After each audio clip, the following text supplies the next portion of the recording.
프로비저널이라고 하는 거. 보통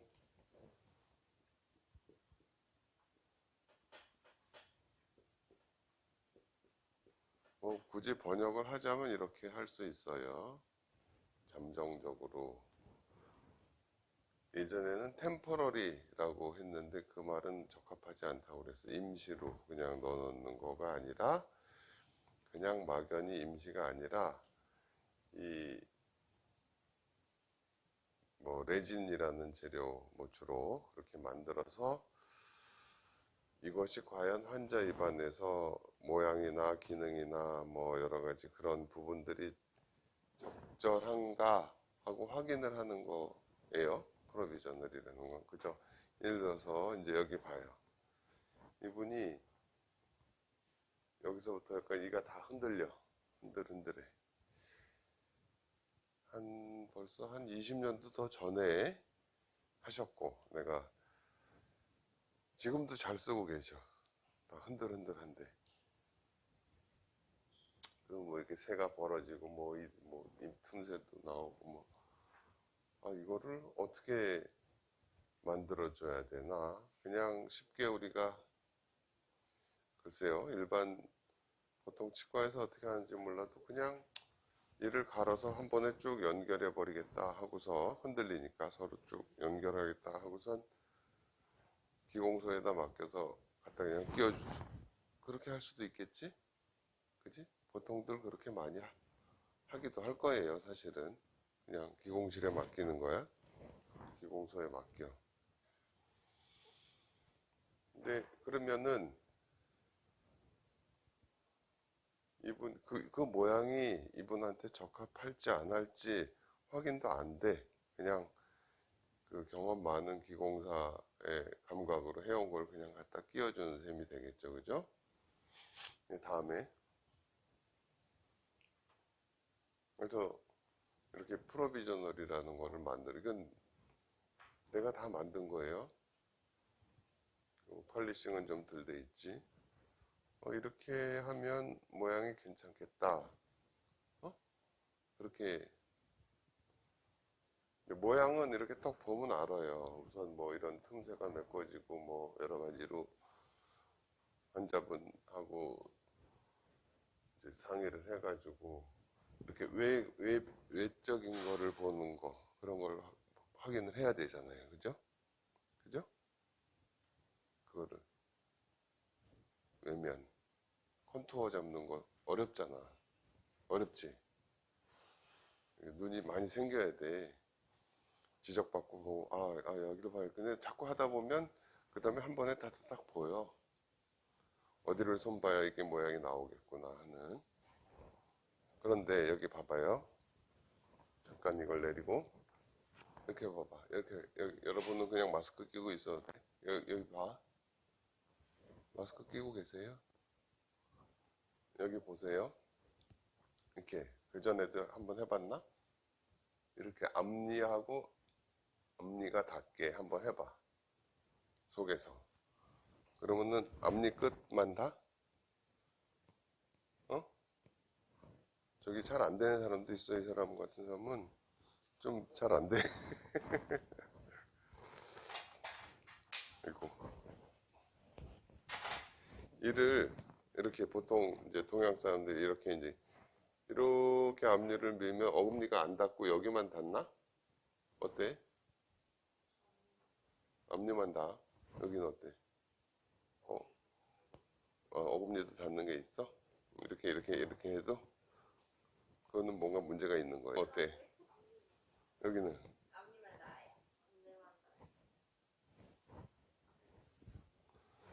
이렇게. 자, 그럼 잘 봐봐요. 잘 봐봐. 이렇게 하니까 앞니만 닿아. 근데 만약에 이거를 이렇게 더 기울여서 이렇게 하면 어떻게 될까? 또 앞니만 닿겠지. 그지? 이렇게 더 급하게 내려가니까, 그지? 이해가 되나? 여기 이해가 돼? 앞니 이 바깥의 모양은 어떻게 두던지 간에 이 안쪽을 약간 기울여지게, 여기 바깥에는 이렇게 그냥 만들었다고 치고 더 기울이면은 앞니가 더 빨리 내려갈 거 아니야. 이렇게 하니까는 어금니가 더 많이 벌어지겠지요. 그렇지 않을까요? 그 다음에 반대로 여기 이렇게 해서 어금니는 안 닿고 앞니가 닿는 치아를 이를 좀 안으로 바깥으로 내고 싶다 이렇게 만들었다고 쳐. 이렇게 조금 이가 이렇게 톡 떨어지지 않고 쭉 가면 어금니도 닿을 수 있어. 그죠? 이 사람은 주로 그런가 봐.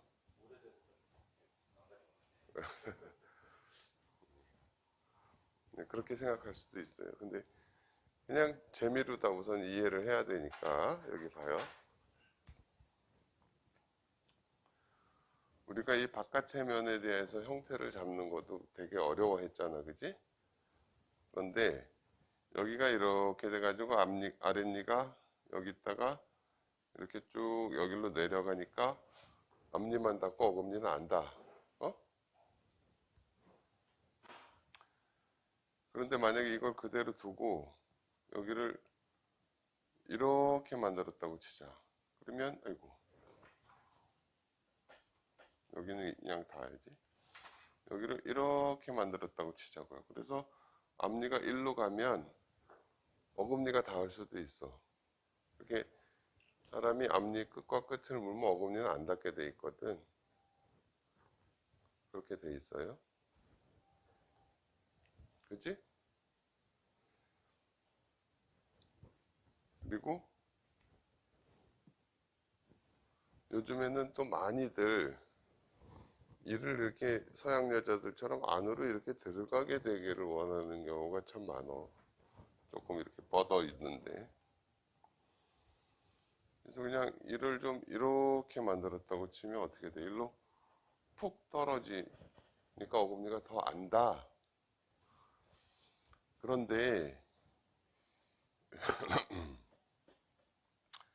이 사람은 원래 여기다가 이가 갈 때 이렇게 가던 사람이야.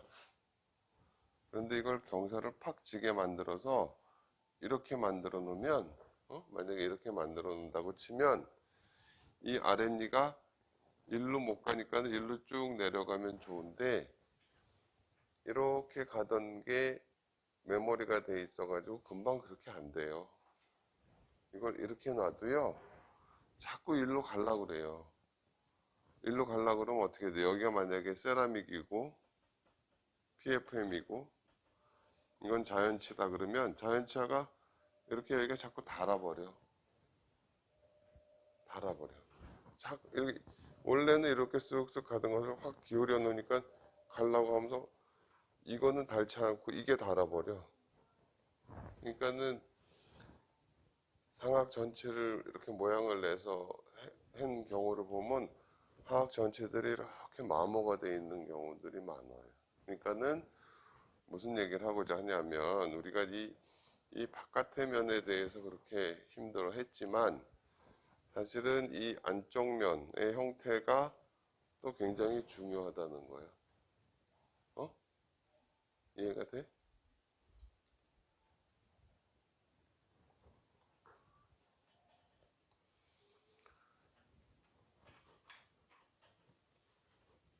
그래서 이를 그냥 무턱대고 이렇게 만들어 놓고서 그 다음에 환자가 쓰게 하는 게 아니고 항상 저런 뭐 플라스틱이나 레진 같은 재료를 이용해서 이 경사는 어떻게 잡아줘야 이분이 기능상 무리가 없을까 하는 것도 또 확인을 해야 돼. 우리가 최종 보철물을 다 만들어 놓고 끼웠는데 자꾸 걸린다 그러면 그걸 다 갈아버릴 수도 없고 다시 만들어야 되잖아. 그러면 몇 번을 다시 만들어야 돼? 우연히 맞을 때까지 계속 다시 만들어야 되잖아요.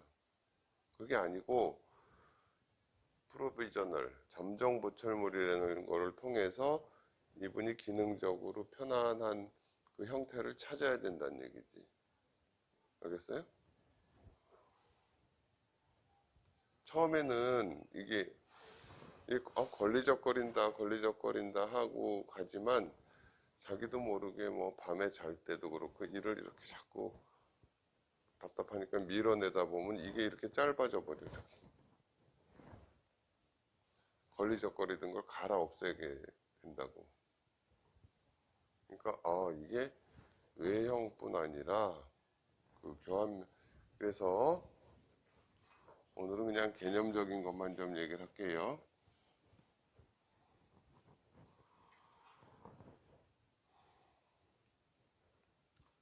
틀니도 보면 틀니가 이렇게 단면이 이렇게 생겼잖아요. 예?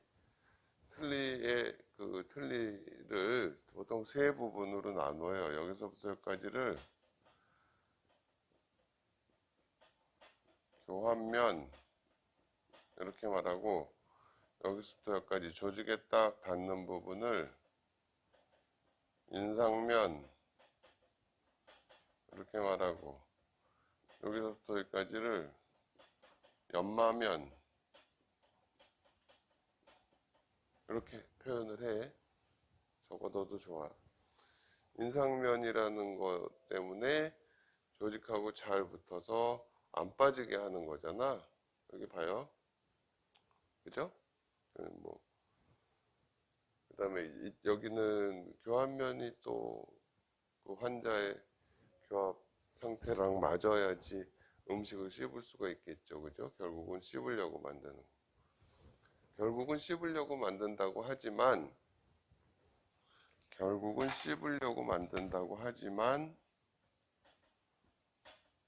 씹기는 씹히는데 모양이 너무 안 좋다 그러면 그거를 또 받아들이기가 쉽지 않잖아요. 그러니까 이 연마면이라는 거는 심미적인 거를 담당하는 부위다. 인상면이라는 거는 뭐 부착, 달라붙어 있게 만드는. 그러니까는 예를 들어서 보철 그러면 우리 몸에 이렇게 상실된 부분을 대체해주는 인공물, 그게 보철이거든. 그러니까는 팔이 없어서 의족을 만들었다. 이것도 보철이라고 그랬잖아요. 의안을 만들었다. 보철이. 그러면 팔이 이렇게 기능을 할 수 있어야 되잖아요. 기능이 있어야 되고, 그죠? 근데 예전처럼 이렇게 뭐 쇄골창이 2개 이렇게 있으면 엄청 보기 흉하잖아요. 그러니까 모양도 갖춰줘야 되고, 그죠? 그 다음에 이게 여기 달라붙어 있을 수 있게 해줘야 되잖아요. 그러니까는 보철물이라는 건 항상 기능과 심미와 어떤 부착할 수 있는 방법에 대해서 생각을 하는 거라는 거예요. 그래서 이거를 한꺼번에 딱 맞춰서 만들기가 어려우니까 우리가 보통 최종 보철물 이렇게 얘기를 하지만 이거 영어를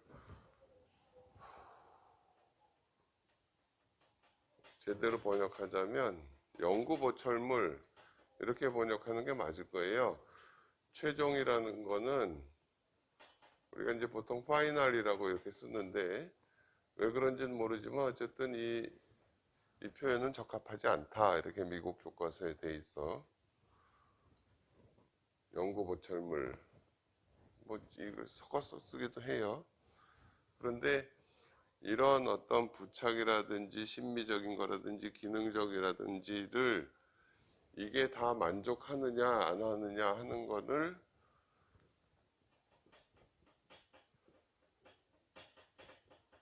점정보철물을 통해서 다 확인을 해야 된다는 거지. 예? 이해가 돼요? 저렇게 우선 일을 저렇게 만들어 놓으면 저분이 뭐 그렇게 썩 보기 좋진 않다고 느낄 거예요. 뭐 펄리싱 같은 게. 근데 또 기공소에서는 폴리싱만 열심히 해는 것 같아. 그러니까 이분이 이 형태도 괜찮고 그 다음에 이 뒤쪽의 형태도 또 기능적으로 적합해야 되고 또 하나는 치아에 이렇게 마진까지 잘 맞춰서 이렇게 만들어줘야 되는데 여러분이 이제 좀 뭐 많이 배워서 뭐 특히 뭐 이 템포러리 만드는 거, 템포러리 잘 만든다고 뭐 자랑들 하고 그러는데, 실제로 보철물은 이렇게 마진이 딱 맞아야 되고 그래요. 그런데 템포러리를 그냥 적당히 씹을 수 있게 만들고 이렇게 마진도 좀 뜨게 만들고 그러면 어떻게 되는지 아세요? 이가 시려요. 여기 자극이 계속 이가 시려.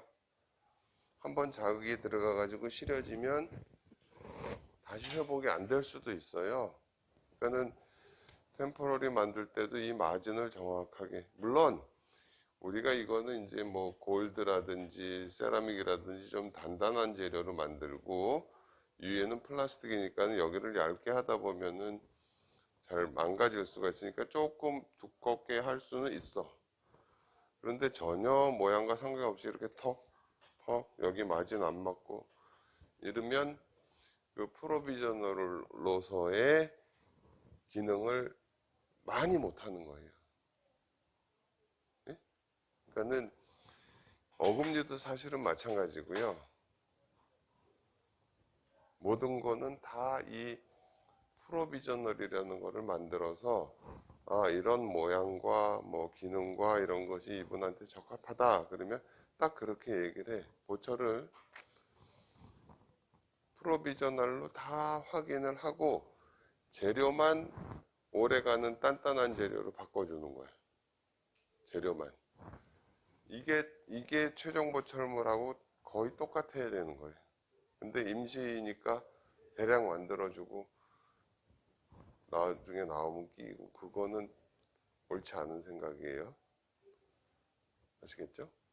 그러니까는 이 프로비저널이라는 거가 중요하다는. 그러니까는 보철을 전공하고 한 사람들은 이 프로비저널 단계를 거치지 않을 수가 없어요. 그 뭐 수술만 이렇게 한 사람들이 임플란트를 막 심어 놓고서는 그냥 알아서 보철 만들어 와라. 모르면 그렇게 할 수도 있을지 모르겠는데 내용을 알면 도저히 그렇게 못해요. 기능도 모양도 뭐.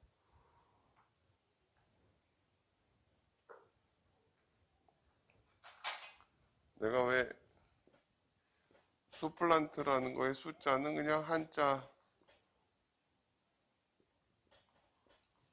임플란트 보철을 하면서 임플란트가 참 좋은 치료법이다. 그런데 이렇게 뛰어난 임플란트라는 거는 턱 봤을 때 자연치아하고 구별이 안 될 정도로 회복을 시켜주는 그런 뜻으로 생각을 한 거예요. 그러니까는 이제 여러분이 그냥 어깨 너머로 보고 저렇게 하는구나 이렇게 대충 하면 됐지가 절대 아니라는 거. 그때부터 이제 시작하는 거야. 왜냐하면 어떻게 하는 줄도 모르면 아예 만들 수도 없는데 저렇게 하는구나 하지만 저렇게 하는데 어디를 어떤 조건을 갖추게 만들어 줘야 되겠구나. 그런 걸 익혀야 돼. 알았어요? 네? 그러니까는 예비 단계에서 다 확인하고 재료만 이제 오래가는 재료로 이렇게 바꾸는 것이다. 그런 개념을 잡고 있어야 돼요. 알았죠? 프로비저널 대충 됐으니까 이거는 뭐 어차피 바꿀 거니까 이렇게 생각하면 안 된다는 거예요. 어쩌면 여러분은 인생 고생하는 길로 가는 거예요. 그렇게 돼요. 남들은 그냥 본 떠서 대충 만들어서 끼워주는데 프로비저널 잘 하고, 근데 가끔 문제가 되는 경우들을 보면 그 전 단계를 안 해서 몇 번이고 다시 하는 경우들이 있잖아요. 그리고 봐봐, 이게 여러분이 유심히 보세요. 앞니도 그렇고 상악 전체를 쭉 한 사람들이 아랫니가 막 마모가 돼 있는 경우도 있고, 그 다음에 위든 아래든 어떤 뭐 PFM이든 뭐 했는데 반대측 니가 막 마모가 돼 있는 니가 있어. 그러니까 이게 자연스럽게 안 닿을 때 안 닿고 그래야 되는데 이게 닿으니까 어떻게든지 마모를 시켜서 갈아버리는 거야. 근데 세라믹은 잘 안 닳으니까 내 치아가 두 배로 닳아버리는 거고, 골드는 그런 면에서는 좋아요. 내 치아하고 이렇게 마모되는 정도가 비슷하기 때문에 같이 마모가 된다든지, 그런 이제 여러 가지 복잡한 내용이 있는데, 저분은 어쨌든 상태가 그리 오래 가지 못할 것처럼 생각을 했는데 최대한 확실하게 했더니 20년 이상을 쓰고 계시는 거야. 여전히 쓰고 계셔. 요즘도 가끔 오시는. 그래서 우선 이 프로비저널이라는 거를 그냥 대충 임시이라고 생각할 것이 아니구나 하는 개념을 좀 알으시라고 이렇게 얘기를 했어요. 다음에 또 얘기할게요. 그러니까는